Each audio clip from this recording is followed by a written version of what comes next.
Hello, അസ്സലാമു അലൈക്കും. അൽഹംദുലില്ലാ, അങ്ങനെ മൂന്നാമത്തെ നോമ്പും കഴിഞ്ഞു. അപ്പോൾ ഇന്നത്തെ നോമ്പ് തുറ അതുപോലെ തന്നെ അത്താഴത്തിൻ്റെ ഒക്കെ വിശേഷങ്ങൾ കാണാം. അപ്പോൾ ആരും സ്കിപ്പ് ചെയ്യാതെ കാണാം, കാരണം ഞാൻ ഇതിൽ ഇന്നൊരു റെസിപ്പിയും കൂടി ആഡ് ചെയ്യുന്നുണ്ട്, ചെമ്മീൻ ചോറിൻ്റെ. അപ്പോൾ ഇന്ന് സാറ്റർഡേ ആയതുകൊണ്ട് തന്നെ മക്കളും നോമ്പെടുക്കുന്നുണ്ടെന്ന് പറഞ്ഞിരുന്നു. അപ്പോൾ അവർക്ക് ഫുഡൊക്കെ കൊടുത്ത് പിന്നെ ഒന്ന് ഇറങ്ങി എണീച്ച് ക്ലീനിങ് കാര്യങ്ങളൊക്കെ കഴിഞ്ഞ് ഞാൻ നേരെ അടുക്കളയിലേക്ക് കയറി. ഇന്ന് നേരത്തെയാണ് അടുക്കളയിലേക്ക്. അപ്പോൾ ഉച്ച കഴിഞ്ഞിട്ട് എനിക്ക് ഡോക്ടറെ കാണാൻ പോകാനുള്ളതുകൊണ്ട് തന്നെ പെട്ടെന്ന് തന്നെ അടുക്കളയിൽ കയറിയിരുന്നു. സ്നാക്സും കാര്യങ്ങളൊക്കെ റെഡിയാക്കി വെച്ചിട്ട് പോകാമെന്ന് ചോദിച്ചിട്ട് അങ്ങനെ കയറിയതായിരുന്നു. അപ്പം ഇന്ന് മക്കൾക്ക് നോമ്പുള്ളതുകൊണ്ട് തന്നെ അവർക്ക് ഇഷ്ടപ്പെട്ട അവർ പറഞ്ഞ സ്നാക്സൊക്കെ ഉണ്ടാക്കാമെന്ന് വിചാരിച്ചിട്ട് അവർക്ക് കട്ട്ലൈറ്റും അതുപോലെ തന്നെ ഉന്നക്കായി ബീഫ് റോളൊക്കെ വേണമെന്ന് പറഞ്ഞുകൊണ്ട് അതിനുള്ള ഫില്ലിങ്സും കാര്യങ്ങളൊക്കെ തയ്യാറാക്കി.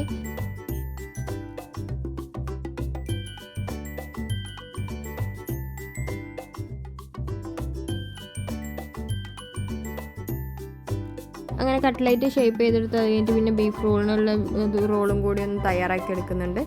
അപ്പോൾ അതും കൂടി ചെയ്ത് ഫ്രിഡ്ജിൽ വെക്കാമെന്ന് വിചാരിച്ചിട്ട് അങ്ങനെ. അപ്പോൾ ഇതേപോലെ ബ്രെഡ് ക്രംസ് യൂസ് ചെയ്യുന്ന അധിക സ്നാക്സും നമ്മൾ ഫ്രൈ ചെയ്തെടുക്കുമ്പോൾ ഓയിലിൽ ക്രംസ് ഇളകി പോകും. അപ്പോൾ അത് ഇല്ലാതിരിക്കാൻ വേണ്ടി നമ്മൾ ഇതേപോലെ ആക്കിയിട്ട് ഒരു 5 മിനിറ്റ് ഫ്രിഡ്ജിൽ വെച്ചാൽ മതി.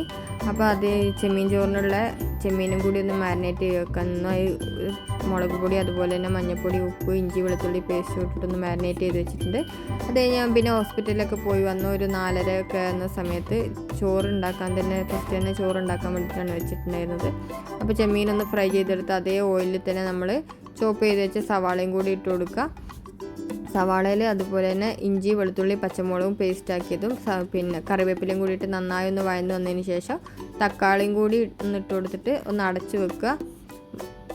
ആവശ്യത്തിനുള്ള മഞ്ഞൾപ്പൊടിയും കൂടി ഇട്ട് കൊടുക്കണം ആ സമയത്ത്. അത് കഴിഞ്ഞിട്ട് നന്നായിട്ടൊന്ന് തക്കാളിയൊക്കെ ഉടഞ്ഞ് വന്നതിന് ശേഷം ഞാൻ ഇവിടെ കൈമ റൈസാണ് എടുത്തിട്ടുള്ളത്. അപ്പോൾ അതൊന്ന് കഴുകി ഊറ്റാൻ വെച്ചിട്ടുണ്ടായിരുന്ന വെള്ളം അതും കൂടി ഇട്ട് നന്നായിട്ടൊന്ന് വറുത്തെടുക്കുക. അതിലേക്ക് 1/2 ടീസ്പൂൺ ഗരം മസാല അതുപോലെ തന്നെ നെയ്യും പിന്നെ 1 കപ്പ് തേങ്ങയും മല്ലിയിലയും കൂടി ഇട്ട് കൊടുത്തതിന് ശേഷം നല്ല തിളച്ച വെള്ളം കൂടി ഒഴിച്ചു കൊടുക്കുക. 1 കപ്പ് അരിക്ക് 1.5 കപ്പ് വെള്ളമാണ് ഞാൻ ഇവിടെ എടുത്തിട്ടുള്ളത്. ഇപ്പോൾ ലോ ഫ്ലെയിമിൽ നമുക്ക് നന്നായിട്ടൊന്നത് വേവിച്ചെടുക്കാം.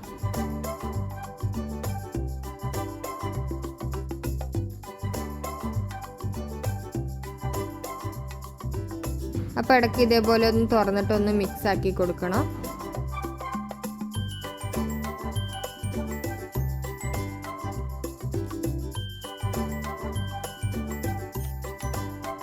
അങ്ങനെ ചോറ് ഏകദേശം വെന്ത് വരാനായ സമയത്ത് ഫ്രൈ ചെയ്ത് വെച്ച ചെമ്മീനും അതുപോലെ തന്നെ മല്ലിയിലയും കൂടി ഇട്ടിട്ട് കുറച്ചും കൂടി ഒന്ന് അടച്ച് വെക്കുക. അതിനുശേഷം നമ്മുടെ ചോറ് ഇവിടെ സെറ്റായി വന്നിട്ടുണ്ട്.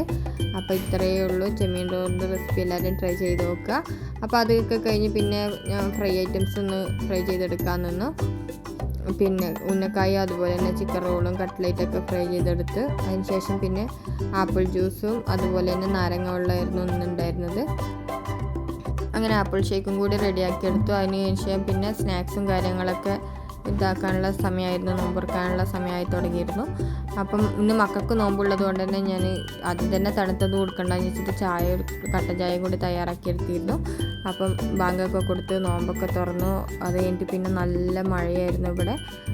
പിന്നെ നിസ്കാരം കാര്യങ്ങളൊക്കെ കഴിഞ്ഞ് പിന്നെ ഫുഡൊക്കെ കഴിച്ചു. അപ്പോൾ ഇത്രയേ ഉള്ളൂ ഇന്നത്തെ വിശേഷം. വീഡിയോ എല്ലാവർക്കും ഇഷ്ടമായെങ്കിൽ ലൈക്ക് ചെയ്യുക, ഷെയർ ചെയ്യുക, സബ്സ്ക്രൈബ് ചെയ്യാതെ കാണുന്നുണ്ടെങ്കിൽ സബ്സ്ക്രൈബ് ചെയ്യുക.